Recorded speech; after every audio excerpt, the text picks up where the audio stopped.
Hello friends, welcome to movie stan. இன்னைக்கு நம்ம rock நடித்த தரமான படத்தை தான் பார்க்க போகிறோம். இது வந்து ராஜாக்கள் காலத்தில் எடுத்த தரமான சூப்பரான படம். கிராஃபிக்ஸ், விஷுவலைஸ் எல்லாமே செம்மையாக இருக்கும். படத்தோட ஸ்க்ரீன் பிளேவும் சூப்பராக இருக்கு. சரி, தேவையில்லாமல் பேசாமல் நம்ம வீடியோக்குள்ள போகலாம் வாங்க ஃப்ரெண்ட்ஸ். படத்தோட ஸ்டார்டிங்கில் ஒரு ஸ்டோரி சொல்கிறாங்க. அதில் வந்து இந்த குழந்தை சாதாரண குழந்தை இல்லை, கடவுளால் படைக்கப்பட்டது. அந்த குழந்தை வளரும்போதே பயங்கர தைரியசாலியாக வளர்ந்தான். 12 கட்டளைகள் அப்படின்னு ஒரு ரூல்ஸை சொல்கிறாங்க. அந்த ரூல்ஸில் ஒரு பெரிய வீரன் அப்படின்னா ஒரு 12 டாஸ்க் இருக்கான். அதை கம்ப்ளீட் பண்ணி முடிச்சிருந்தா தான் அவன் வந்து பெரிய வீரன் அப்படின்னு ஒத்துக்குவாங்களாம். அந்த டாஸ்க்கெல்லாம் அவன் வந்து சூப்பராக ஈஸியாக பண்ணி முடிக்கிறான் அப்படின்றாங்க. ஒரு பெரிய ராட்சச ஏலியனை கொல்றது, அதுக்கப்புறம் பெரிய பனிக்கரடியை அடித்து சாகடிக்கிறது, சிங்கத்தை கையால் புழக்கிறது, யாராலையும் செய்ய முடியாத சாகசத்தை செய்கிறது. இந்த மாதிரி ஒரு 12 டாஸ்க் இருக்குது. அதை கம்ப்ளீட் பண்ணால் தான் அவன் வீரன். ஆனால் அந்த 12 டாஸ்க்கையும் ரொம்ப ஈஸியாக கம்ப்ளீட் பண்ணிட்டான் அப்படின்னு சொல்லி ஸ்டோரி சொல்லிகிட்டே வராங்க. ஸ்டோரி முடிஞ்சோடனே அதெல்லாம் யார் அப்படின்னு சொல்லி பார்த்தா அவர் தான் நம்ம ராக்கு. அதுக்கப்புறம் இந்த சைடு ஒருத்தனை கட்டி போட்டிருக்காங்க. இவன் தான் வந்து ஸ்டோரி எக்ஸ்பிளைன் பண்ணிகிட்டு இருக்கான். நம்ம ராக்கு வந்து பார்த்திங்கன்னா ஒரு பெரிய மாவீரன் இந்த காலகட்டத்தில். இங்கே இப்போ எதுக்காக வந்திருக்காங்கன்னா, இந்த நாட்டோட ராஜா சொல்லியிருப்பார், இங்கே வந்து கொள்ளை கூட்டம் அதிகமாக இருக்குது, அவங்களெல்லாம் அடித்து துரத்துனா உங்களுக்கு தங்கம் கொடுக்குறேன்னு சொல்லியிருப்பாங்க. அந்த அறிவிப்பை பார்த்துட்டு இவங்கெல்லாம் இப்போ தங்கத்தை வாங்குறதுக்காக இவங்களை அடித்து விரட்டுறதுக்கு வந்திருக்காங்க. வந்த உடனே ராக்குக்கு ஆக்சுவலாக ஒரு டீம் இருக்குது. அந்த டீமில் இருந்து கதை சொல்கிற ஒரு கேரக்டர் தான் இந்த பையன். இவன் வந்து ஃபஸ்ட்டு முன்னாடி மாட்டிக்கிட்டான். அதுக்கப்புறம் நம்ம ராக்கு வந்து உடனே ஒழுங்காக ஓடிடுங்க அப்படின்ட்டாரு. சொல்லதை கேட்கவே இல்லை. அங்கேருந்து 4 பேர் அடிக்க வராங்க. பின்னாடி இருந்து ஒரு அம்பு வந்து தாக்குது. அங்கேருந்து எல்லாரும் இறந்துடுறாங்க. இந்த பொண்ணு யாருன்னு பார்த்தீங்கன்னா வில்வித்தக்கார பொண்ணு அப்படின்னு வச்சுக்கலாம். இவங்க டீமில் ஒரே ஒரு பொண்ணு. அதுக்கப்புறம் ராக்கு வந்து அவனோட டீமோட எல்லாரையும் அடித்து பயங்கரமாக தும்சம் பண்ணுறாரு. அந்த கட்டி போட்டிருந்த பையனையும் உடனே காப்பாற்றுறாரு. அதுக்கப்புறம் தான் இவங்க மீட் பண்ணி பேசிக்கிறாங்க. அப்புறம் ராக்கு பக்கத்தில் இருக்க இவர் தான் பார்த்தீங்கன்னா ராக்கோட ரொம்ப நெருங்கிய நண்பர், ராக்கோட ஃப்ரெண்டுன்னு வச்சுக்கலாம். அதுக்கப்புறம் இங்கே ஒருத்தர் போர்வை பற்றிக்கிட்டு பயங்கரமாக எதிர்காலத்தை பற்றி பேசிகிட்டு இருப்பார். இவருக்கு எதிர்காலம் எல்லாமே தெரியும். இவர் வந்து எதிர்காலத்தை கணிக்கக்கூடியவர்னு வச்சுக்கலாம். அதுக்கப்புறம் இந்த சைடு இவர் வந்து ஓனாய் மனிதன். இவர் வந்து பௌர்ணமி அந்த மாதிரி நைட் டைமில் ஓனாயாக மாறிடுவார். ஸ்டோரி சொல்லி பயங்கரமாக நம்ம ராக்கு வந்து பெரிய ஆள் அப்படின்ற மாதிரி காட்டுறதுக்கு இந்த பையன். இவங்கெல்லாம் ராக்கோட டீமு. அதுக்கப்புறம் அவங்கள விரட்டுனதுனால நல்லா தங்கம் கிடைக்குது. அதனால் போய் பாரில் சரக்கு, கறி, பொண்ணு அப்படின்னு என்ஜாய் பண்ணுறாங்க. நம்ம ராக்கை பார்க்க அங்கே ஒரு பொண்ணு வராங்க.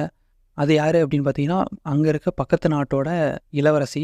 அவங்க வந்து மீட் பண்ணி இந்த மாதிரி நீங்கள் எங்கள் நாட்டுக்கு வரணும், வந்து எங்களுக்காக சண்டை போடணும் அப்படின்னு கேட்குறாங்க.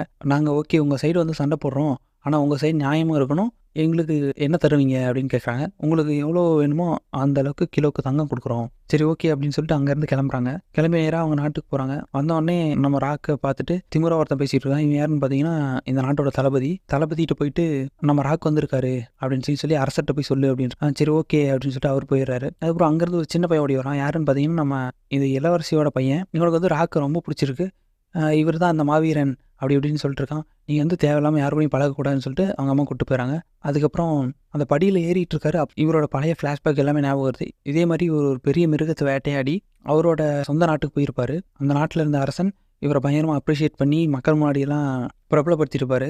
அதெல்லாம் இவர் கண்ணுடைய வந்து போகுது. டக்குன்னு பார்த்தா அப்புறம் அரசன் உங்களை கூப்பிட்றாரு வாங்கன்னு சொல்லி உள்ளே கூப்பிட்டு போகிறாங்க. இவர் தான் இந்த நாட்டோட அரசன். இவர் கூப்பிட்டு தான் இப்போ எல்லோரும் வந்திருக்காங்க இவங்க டீமோட. இவர் வந்து கேட்குறாரு, என்ன பிரச்சனை உங்களுக்கு, எதனால் நாங்கள் போருக்கு போகணும் அப்படின்னு கேட்குறாரு. எங்கள் நாட்டை வந்து தாக்கி ரொம்ப விவசாயம் கூட பண்ண முடியாமல் ரொம்ப அழிக்கிறாங்க. அவங்கள வந்து நீங்கள் தான் தட்டி கேட்கணும். எங்கள் நாட்டு மக்கள் ரொம்ப கஷ்டப்படுறாங்க, அவங்களுக்கு ஹெல்ப் பண்ணுங்கள் அப்படின்னு சொல்லி ஒரு மாதிரி கேட்டுட்ருக்காங்க. அதுக்கப்புறம் அங்கேருந்து பொண்ணை பார்த்துட்டு பொண்ணுங்கள்லாம் எங்களோட போரில் பார்ட்டிசிபேட் பண்ண முடியாது அப்படின்றாங்க. ஒரே வெளில 2 அம்பு விட்டு அசத்துறாங்க நம்ம ஹீரோயின்.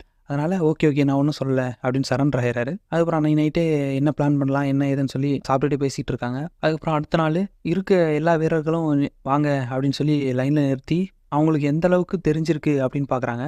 செக் பண்ணால் எல்லாரும் உடஞ்சி விழுகுறாங்க. யாருக்கும் போர்னா என்னன்னு கூட தெரில. எல்லாரும் விவசாயம் பண்ணிகிட்டு இருந்த விவசாயிங்க. அவங்கள கூப்பிட்டு வந்து போருக்கு போகலாம் அப்படின்னு சொல்லி நிறுத்தி வச்சுருக்காங்க. ராக்குக்கு இவங்களை பார்த்தோன்னே சுத்தமாக நம்பிக்கையே இல்லை. இவங்களெல்லாம் வச்சுட்டு போருக்கு போக முடியாது அப்படின்றாரு. அதுக்கப்புறம் இல்லை போர் போய் தான் ஆகணும், நீங்கள் அவங்கள ட்ரெயின் பண்ணுங்க அப்படின்னு சொல்லி அந்த ராஜா சொல்லிவிட்டு அங்கேருந்து ஒரு ஒற்றன் மூலியமாக தகவல் வருது. இந்த இடத்துக்கு தான் அவங்க வரப்போகிறாங்க அப்படின்னு சொல்லிட்டு ஒரு மேப்பில் ஒரு இடத்த காட்டிட்டு போகிறான். ஒரு பள்ளத்தாக்குக்கு வரப்போகிறாங்க அப்படின்னு சொல்லி. ஓகே அந்த பள்ளத்தாக்கு நம்ம போகலாம், உடனே புறப்படலாம் அப்படின்னு சொல்கிறாங்க. இல்லை இந்த படையை வச்சு நம்ம போகிறது தற்கொலைக்கு சமம் அப்படின்றார் ராக்கு. இருந்தாலும் பரவாயில்ல வாங்கன்னு சொல்லி எப்படியோ நம்ம ராக்கை கன்வின்ஸ் பண்ணிடுறாரு. அதுக்கப்புறம் அடுத்த சீன் போருக்கு ரெடியாக வராங்க காலையில். அதுக்கப்புறம் இவங்கெல்லாம் சேர்ந்து அந்த பள்ளத்தாக்கு போய் சேர்றாங்க. அங்கே போனால் எல்லாம் புகை மூட்டமாக சூழ்ந்து கிடக்கு. அங்கே எல்லோரும் இறந்து கிடக்குறாங்க. என்னவா இருக்கும் அப்படின்னு சொல்லிட்டு ஒவ்வொருத்தராக பார்த்துட்டே போகிறாங்க.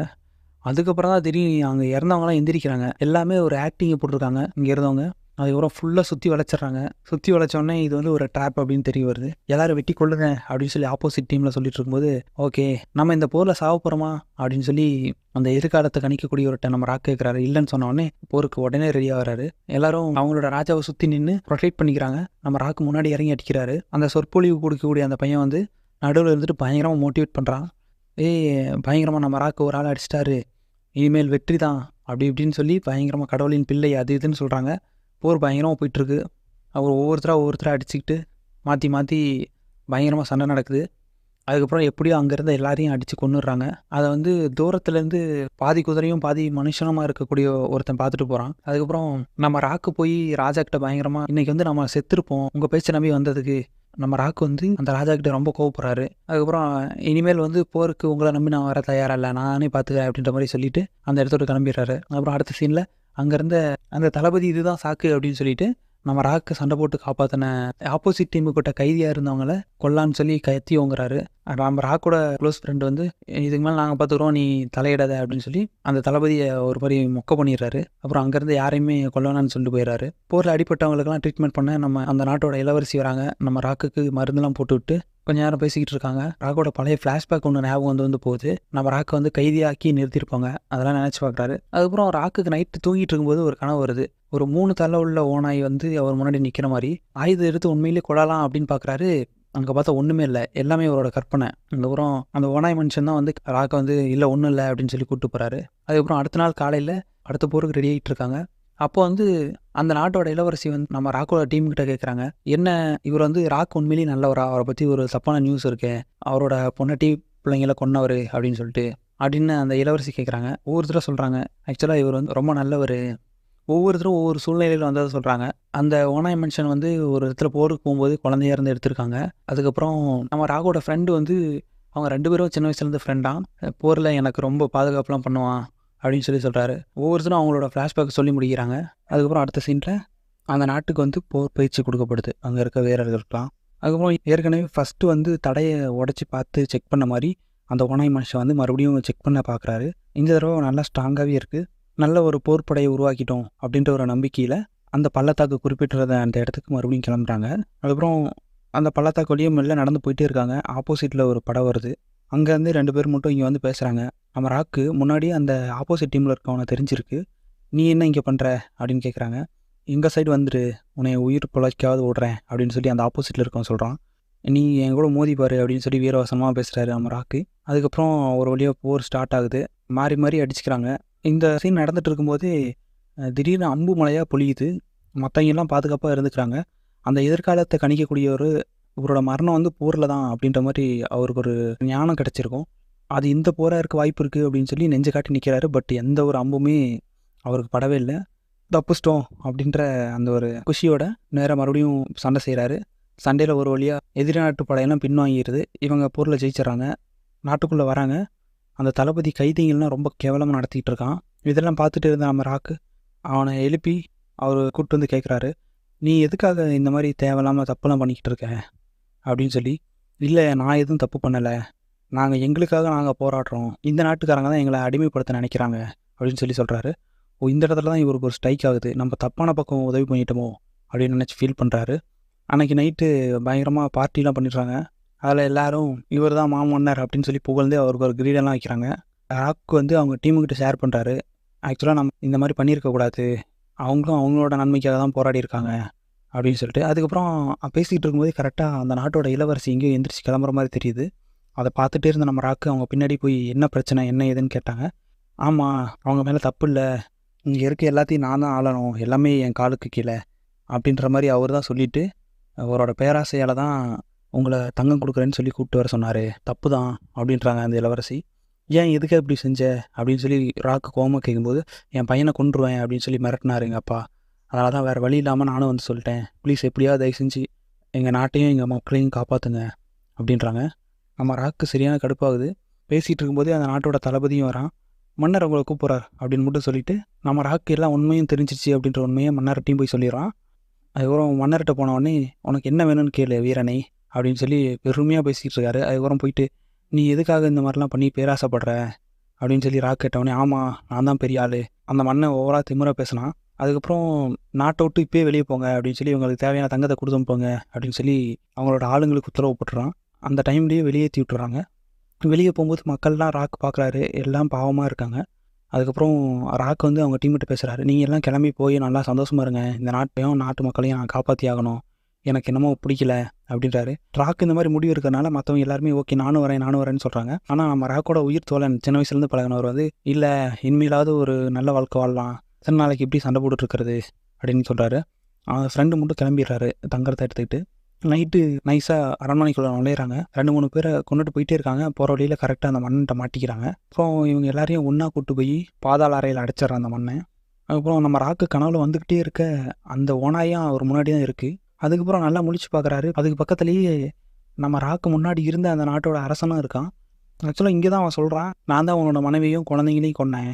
அதுவும் எப்படி கொன்னான்னா, இந்த ஓனாயை விட்டு கடிக்க விட்டே கொன்னேன், பழியை ஓ மேலே எடுத்து போட்டேன், ஏன்னா நீ ரொம்ப ஃபேமஸ் ஆகிட்டு இருந்த, ஒருவேளை நீ என்னை மீறி அரசனாயிருவியோ அப்படின்ற பயத்தினால தான் இப்படி பண்ணேன் அப்படின்றான். அதுக்கப்புறம் அவருக்கு ரொம்ப கடுப்பாகுது. ஏமாற்றம், நம்பிக்கை துரோகம் இந்த மாதிரிலாம் நிறைய அவர் மனசை பாதிக்குது. அந்த நாட்டோட அரசன் ரொம்ப கேவலமாக அவனோட பொண்ணையும் பலி கொடுக்க சொல்லி உத்தரவு போடுறான். கோடாரி எடுத்து வெட்ட வர சமயத்தில் நம்ம ராக்கு அந்த விலங்கெல்லாம் பிச்சு போட்டு கரெக்டாக வந்து காப்பாற்றிடுறாரு. மற்றவங்க எல்லாரையும் ஒவ்வொருத்தரை ரிலீஸ் பண்ணி விட்றாரு.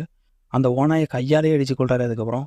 அதுக்கப்புறம் அந்த பாதாள அறையை விட்டு அவங்க ஃப்ரெண்டு இவங்கெல்லாம் எஸ்கேப் ஆகி வெளியே வராங்க. மெல்ல வெளியே வரும்போது எங்கேருந்தோ ஒரு அம்பு வந்து நம்ம எதிர்காலத்தை கணிக்கக்கூடியவரோட நெஞ்சில் படப்போகுது. கரெக்டாக அவரும் ஓகே வாங்கி இறந்துடலாம்னு நினைக்கும் போது அதை அம்பை தட்டி விட்டு காப்பாற்றுறாரு. நீ எதுக்கு நீயா சாவ தேடணும்னு நினைக்கிற, அதோ அவரும் வெயிட் பண்ணு அப்படின்னு சொல்லிட்டு போகிறாரு. அதுக்கப்புறம் நேராக அந்த இடத்த விட்டு வெளியே போயிட்டே இருக்காங்க. போகும்போது கரெக்டாக அந்த எதிரி நாட்டோட மன்னன் நம்ம ராக்கையில் கிடைக்கிறாரு. அவனை அடித்து பொலன்னு பொழந்து என்னை மன்னிச்சிருன்றாரு. கேட்காம அடி பொழந்து கொண்டுட்டு அடுத்து வெளியே வராங்க. வெளியே வந்து பார்த்தா மன்னன் மொத்த படையும் திரட்டி இவங்க 5 பேரையும் கொள்றதுக்கு ரெடியாக வெயிட் பண்ணிருக்கான். பத்தாததுக்கு அந்த பையனையும் மாதிரி கழுத்தில் கத்தி வச்சு நிற்க வச்சுருக்கான். இதெல்லாம் பார்த்து ரொம்ப ராக்கு கடுப்பாக வராரு. இதெல்லாம் பொறுத்துட்டே இருக்க முடியாது அப்படின்ட்டு இவங்களும் ஆக்ஷனில் இறங்குறாங்க. அதுக்கப்புறம் அந்த பையனை கொல்லுங்க அப்படின்னு சொல்லி அந்த மண்ணை உத்தரவு போட்டுறான். பார்த்துட்டே இருந்த நம்ம ஓனாய் மனுஷன் வேகமாக காப்பாற்ற ஓடுறாரு. அந்த டைமில் வந்து வந்த 2 அம்பு அவர் நெஞ்சிலே குத்திடுது. இருந்தாலும் வந்து அந்த சின்ன பையனை காப்பாற்றிட்டு அப்படியே அந்த இடத்துலேயே விழுந்து இறந்துடுறாரு. இதெல்லாம் பார்த்துட்டு தாங்கிக்க முடியாத நம்ம ராக்கு ஓரமாக வந்து ஃபீல் பண்ணிகிட்டு இருக்காரு. அதுக்கப்புறம் அந்த படை வந்து முன்னோக்கி வரதை பார்த்து அங்கேருந்த விளக்கு அப்படியே தள்ளி விட்டு நெருப்பு வர வைக்கிறாரு. அதுக்கப்புறம் நீ எப்படினாலும் என்கிட்ட சரணடைஞ்சு தான் ஆகணும் அப்படி இப்படின்னு சொல்லி கீழேருந்து வீரவாசமாக பேசி தள்ளிகிட்டு இருக்கான் அந்த நாட்டோட அரசன். இதெல்லாம் பொறுத்துக்க முடியாத நம்ம ராக்கு வேறு வழி இல்லைன்னு தெரிஞ்சுக்கிட்டு அங்கேருந்த சிலையை நகர்த்த முடியாமல் நகர்த்தி தள்ளி அங்கேருந்த எல்லாருமே க்ளோஸு. அந்த மன்னன் சிலை வந்து அடித்து தெரிச்சதில் அங்கேயே இறந்துடுறான். அதுக்கப்புறம் மற்ற படையும் அவரோட காலுக்கு கீழே சரணடையுது. அந்த நாட்டோட மக்கள் இனிமேலாவது அடிமைத்தனம் நீக்கி ரொம்ப சந்தோஷமாக இருப்பாங்க அப்படின்ற ஒரு நல்ல செய்தியோட இந்த படம் இதோட முடிஞ்சது. சரி, ஓகே, தேங்க்யூ ஃப்ரெண்ட்ஸ். வீடியோ பிடிச்சிருந்தா லைக் பண்ணுங்கள், நம்ம சேனலை சப்ஸ்கிரைப் பண்ணுங்கள், உங்கள் ஃப்ரெண்ட்ஸுக்கு ஷேர் பண்ணுங்கள்.